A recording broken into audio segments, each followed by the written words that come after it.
The other big piece of it, honestly, is the sales piece. And, I know I kind of looked into some of the different stuff and watched a couple of your podcasts before coming on here. I know like you're a big proponent of like, the owner doing the first $1 million in sales. The sales piece to this nail is huge, as we're finding out, as we've kind of gotten in more contractors' hands. If there's people that are offering like a good, better, best system, or even doing like a roof in the bag, doing any sort of product presentation in home, especially for the retail guys, you set a coil of these nails in front of a homeowner. A lot of homeowners, just Yep. like you said, it's the nails on the ground that make a difference. And again, that kind of comes on the tear off more than anything else. But when you put these next to a regular coil of roofing nails, the homeowner automatically sees the value in this, even if you're upcharging to make up the difference in cost for the nail. Homeowners, Yeah. I got family members that paid more for this nail for that exact reason. And it also helps set you apart in your market. Since we're a newer company, been selling product for less than a year now, not a lot of people have it in their hands, and people like to leverage products like that.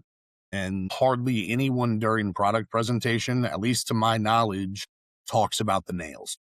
There's a lot of things they talk Yes. about doing otherwise, but if you're the only contractor sat in front of the homeowner that talked about the nails you're using on a roof and why they matter, pinhole leaks, these don't rust as easily and so on. They're easier to find on the ground, eliminates liabilities and so on. I just think that's a huge chunk of what we're bringing to the table as well. Yeah. Nails were an issue, especially they never were an issue in our other branch, but on the coast, absolutely. I would leverage ring shank nails versus smooth shank all the time. And we would get an upsell and the customer saw the value and the pull strength. I always call it show and tell, touch and feel. Like the customers like to touch the underlayment. We would compare the felt versus synthetic felt.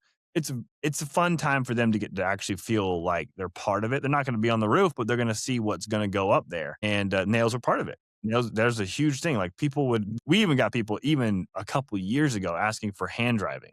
It's like because they understood, like, I want the nails to go in the right spot, in the right shingle, and like, how long are they? People are now way more educated and they can get on YouTube too. They can Yeah. find the information out there to what makes sense. So this is just like you said, market differentiator. Like you are different. Like the other three guys that I had out here didn't bring me the orange nails. And like Yeah. anyone can understand that. That's the beauty of your product is that you don't even have to explain it. You can just go like, you should just do an ad like this for real. You should just do an ad. Yeah. Which nails do you want on Yeah. your roof? Yep. And just hold the two coils. Like it's pretty clear. It's just an easy sell for that, just for the color alone. Not to mention the performance and like the coating and all those things that you guys have had to go through to make sure that they actually run through the guns well. And very, very cool. Very cool.